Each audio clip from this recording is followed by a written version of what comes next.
Good morning, Las Vegas. It's Zandra Pollard with It's Where I Am.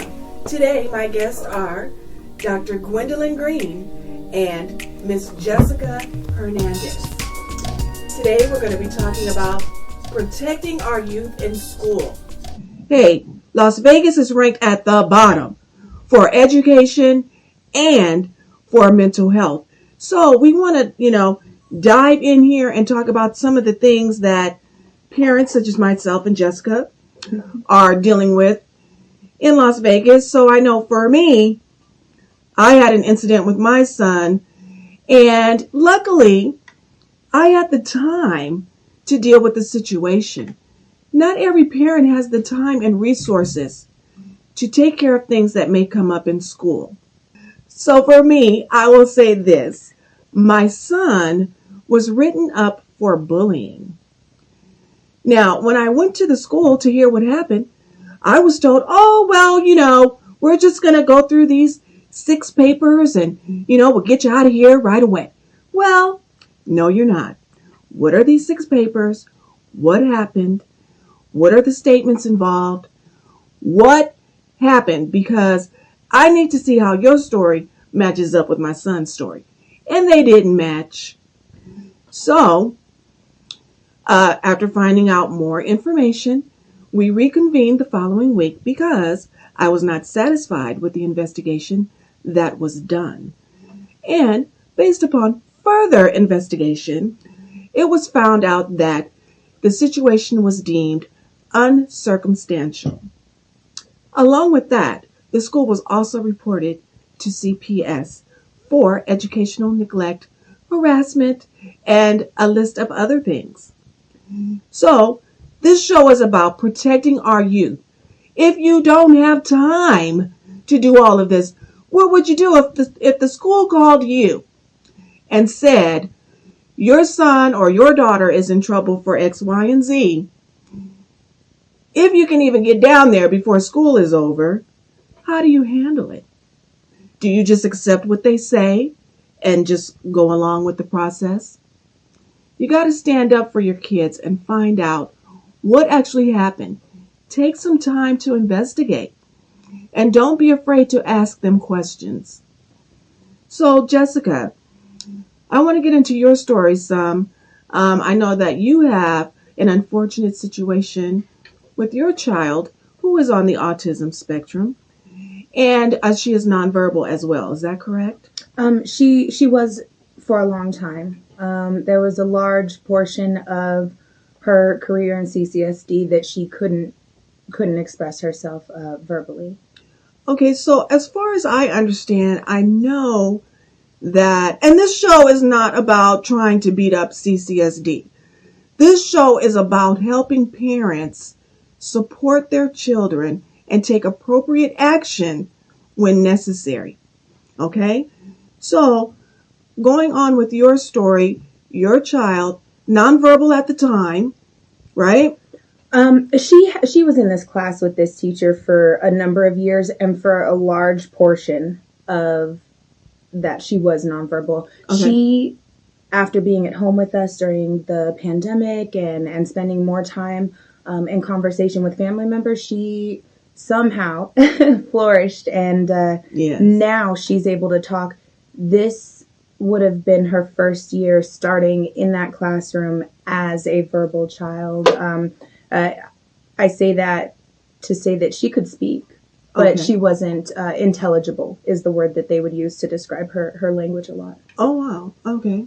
So let's get to the bottom line.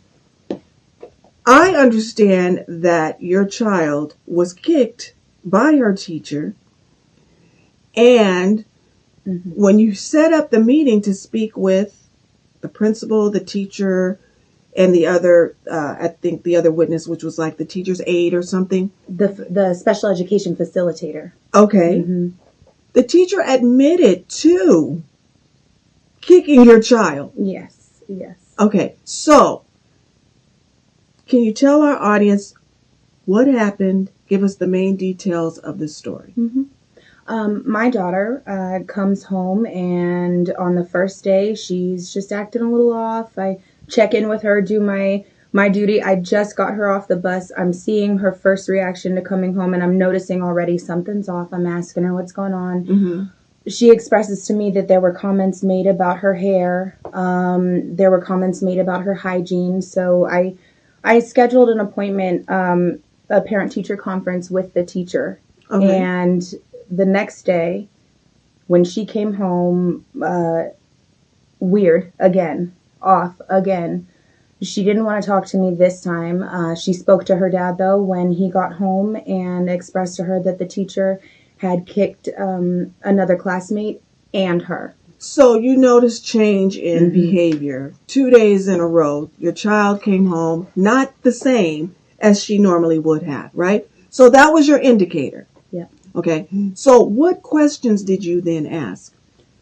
How was school? Was the first one. Okay. And then I went on to, are you okay? Are you doing all right? She had this look on her face, and it didn't take but maybe half a second.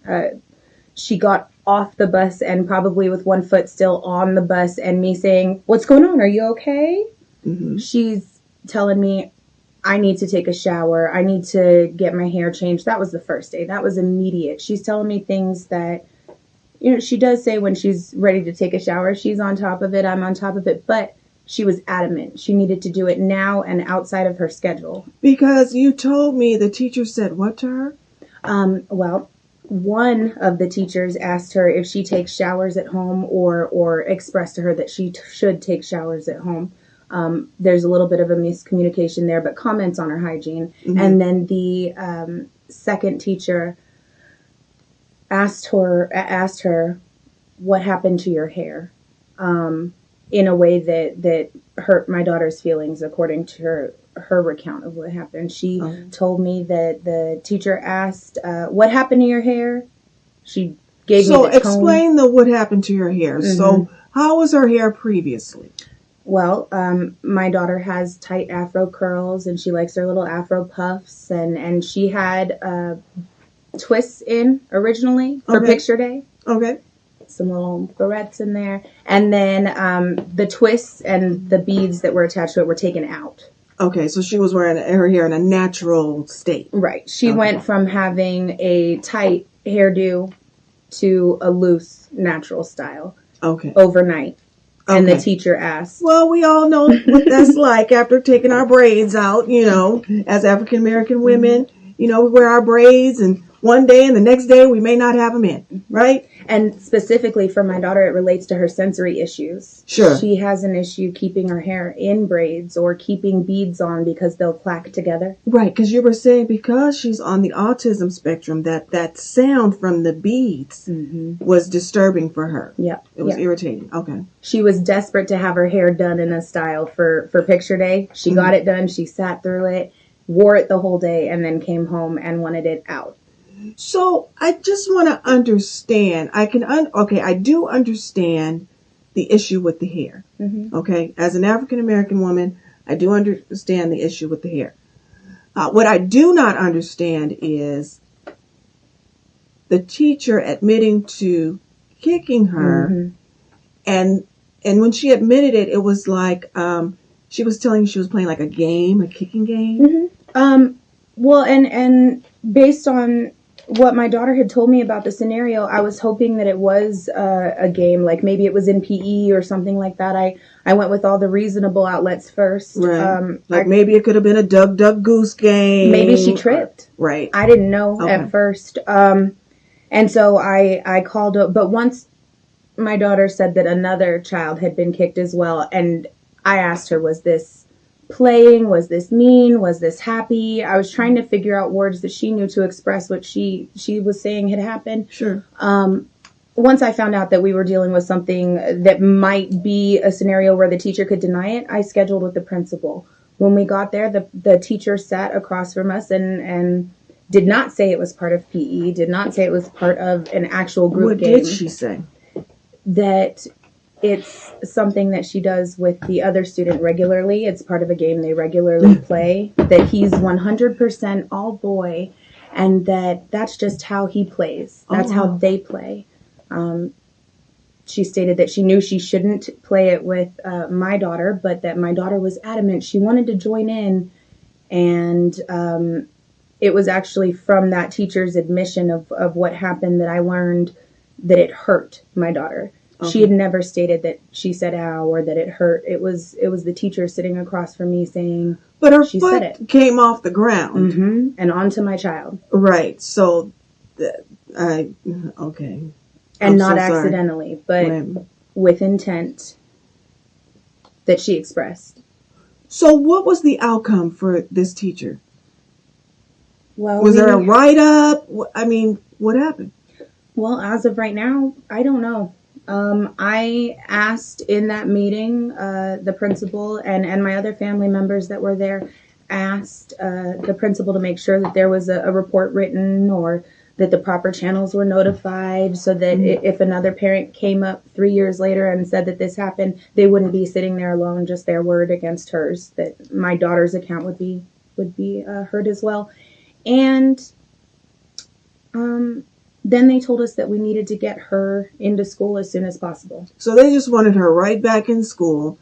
Was there an apology given? Not that, it should stop there, but did she get an apology? The teacher did not apologize. Okay. The teacher... She should have understood that this was a kicking game that she plays with her students, and it should have been acceptable. Is that it? Well, she said that the other little boy runs up and will poke her, so she pokes him, and then he'll kick her, so she kicks him, and she gave a different location than where my daughter did as to where she was kicking. My daughter said it was one part of her body, and the teacher said a different part, but that was the only area where their stories didn't line up. I remember you telling me when you first told me about the story, you said something about the teacher telling your child, don't tell lies to mommy. Don't go home and tell stories to mommy, is what she said. And again, a symptom of what my daughter deals with in her autism diagnosis is that she takes things literal. So when the teacher said, don't go home and tell stories to mommy, she didn't. She waited until dad got home and she told him the story, and that's how it got out. And I was clear when my daughter said that her teachers told her, don't go home and tell stories. Don't tell stories to mommy. I asked her, well, are your stories true or are they not true? She told me they were true. So I went into that school, into that meeting with the principal, hoping that my daughter just misunderstood. But I knew she wasn't telling something other than the truth. Right. Yeah. Wow. So again, this is about how to protect youth in school. Now, they do normally have a child psychologist present at the school. However, if you were to ask me their name, I couldn't tell you. Do you know your child's school psychologist? Maybe you should find out. So today, I'm glad we have Dr. Green here today to help unravel some of this stuff. Like, what do we do as parents? What is the correct process when your child has a complaint? Well, first off, I want to start by saying, good job to Jessica for being a mom that interacts with her child, especially a child that's on the spectrum. I'm just appalled to hear that educator thought that it was a good idea to play a kicking game with any child that's struggling with a neurocognitive delay. Normally in the school district, in the autism classes, they'll have a typical peer or multiple typical peers placed in that class that are in there to demonstrate appropriate behaviors. And we know that one of the behaviors that, we want to diminish or keep low is the assaultive types of behaviors. And to play a game with a child where you're kicking them and allowing them to kick you back just encourages that type of behavior that you really want to extinguish, right? So I'm just appalled that there was an educator that admitted to playing such a game with such a fragile population. After that, I think that it's really good that you talk to your child, and that's important, right? So sometimes as parents, the day just gets away from us, and we'll get home and we'll ask our kids, well, how was your day? And they're trying to explain, and then we're off to get dinner ready or to get the laundry done or whatever else we have to do when we get home. So, it's important for us as parents to make sure that we're giving our children that time to share their day with us. Even if they don't share it with us that first prompt when we ask, how was your day? Right. We always want to make sure that we're going back and encouraging that dialogue, because maybe they don't remember what happened in that moment, or, they're still kind of trying to process their emotions from what happened during the day before they share that with us. Now, definitely, if your child shares with you something that happened through their day that's completely inappropriate, either they're being bullied or the teacher, they feel like the teacher is bullying them or treating them unfairly, as parents, we're the gatekeepers. So we have to go in, we have to follow up, we have to make the phone calls to the appropriate parties to start that investigation, right? Right. Because there's always two sides to every story. Mm-hmm. And, sometimes I feel that in certain situations, they'll try and paint the picture to you in a certain way, but your child experienced it very differently. Sure, yeah. And so even if the teacher is saying, well, we were just playing a game and it was fun and I knew I shouldn't have played it with her, your daughter experienced it as an assaultive episode where she was injured by somebody that she trusted, by someone that, she looked forward to going to school to be with every day as part of her routine. So, that's disturbing. That's very disturbing, because then you start to diminish the trust in the child in going into certain social situations and interacting with other people. So, you did a good job, I think, asking for that meeting and, wanting to get in front of the appropriate administrators to start that dialogue and find out exactly what was going on in the classroom. Beyond that, my next question would have been like, so how is this going to be reported, right? Because that's an assault, and your daughter experienced it as an assault. So, but what I'm thinking is, in the school system, I feel like it's kind of like the police, like they have each other's backs, like they're looking out for each other, but they're really supposed to be looking out for the best interest of your child. The direct quote from that meeting that my mother continues to be haunted by is the principal's first words to us, which were, we trust, insert teacher's name, implicitly. So the principal said that she trusts the teacher implicitly? Implicitly was the word. Okay. It is so very important that we talk with our children every day. Even if it's just how did school go? Try to get some descriptors out of them. Try to get more information, because, as you said, your child's experience can be different from the educators, right? With that being said, having dialogue with our children when they come home from school, as we're probably making a meal, doing laundry, doing it at the same time, because we, as women or stay-at-home parents, male or female, are multitasking. So when we find out these egregious behaviors by the educators, and we know, well, first thing I need to do is set up a meeting, right? Yes. And I've found from having, my family, it's best to have everyone involved. It's best to have the teacher there, the principal there, whomever is a part of the situation, and both parents if they can be. I think it just nips a lot of, little things in the bud, and you can get straight to the situation and get it handled.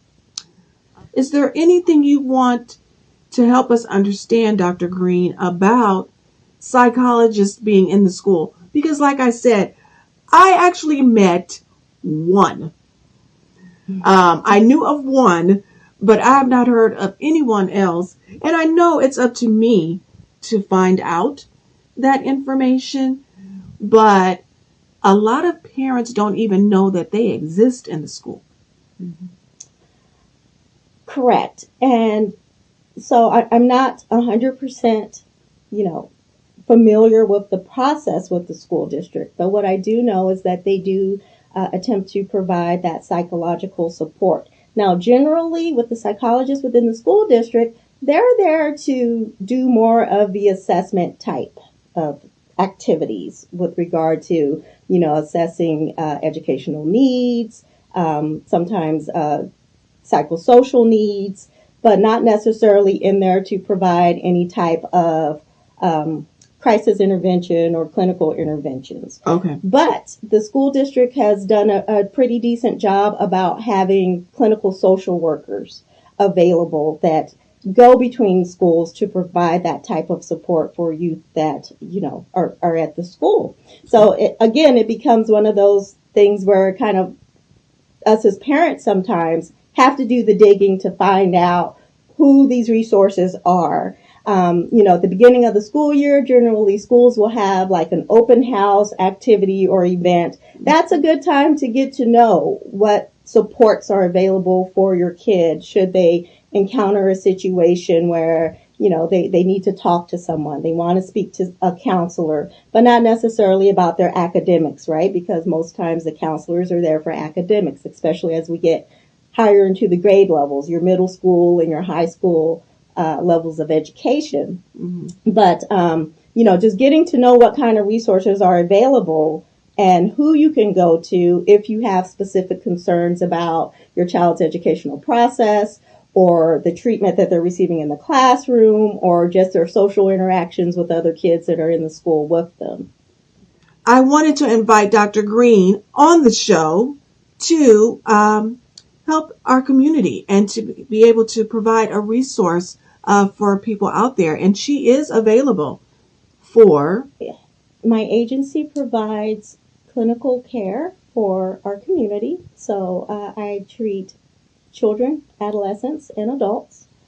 In Jessica's case, I would highly recommend that she gets her daughter into some type of individual psychotherapy so that her daughter can better process the events of that situation so that it doesn't cause any trauma or cause any continued trauma. Do you think that it's important for the parent to get therapy as well? Because I know if I went through something like that, I'd have trust issues as well with like leaving my child, at another school or a daycare or whatever. Yes, absolutely. So, of course, being in the field of mental health, I'm a mental health advocate. So it doesn't hurt to go in and talk to a clinician and work through, whatever you have. Traumas, if you're just trying to work through how to goal set and move forward with things that you want to achieve in life, you want to make your family better. Absolutely. Absolutely. Because I know as parents, we internalize the hurt sometimes when our children are wronged or, something happens to our kids and we immediately feel like, oh my God, how did I let that happen to my child? I'm responsible for that. So definitely, I highly recommend that also parents, Jessica, get into psychotherapy, work through some of those issues, work through those concerns, improve your level of functioning, and, take on the world. Any last words from you, Jessica? Well, I just want to thank you and Dr. Green for being here and for helping me through this. Just being allowed to talk about it is kind of helpful. It's Mental Health Awareness Month, so I've got my green pin on, and I am trying to work on not only my daughter's trauma, but mine too. It took me a while to realize I even had it, and I could have missed this whole thing if I didn't have just a minute to ask her again, are you sure you're okay? Is everything okay for sure? So I hope everybody, if they take away anything, it's just double check, ask again, and believe your kid when they say what's going on. And if you don't have a therapist and you're in need of one, please go to my website, itswhereiam.com. There are a list of resources there. We want to make sure that you have resources available at your fingertips to get the help that you need. So I want to thank both of you ladies for being on the show today. Jessica, you gave us a powerful personal testimony of an event that happened with your child. And I wish you the best as you continue to deal with the situation because it's not over. It's not over. And there you have it, normalizing the conversation of mental health. So We'll see you next month, second Saturday of the month at 8:30 a.m. Bye.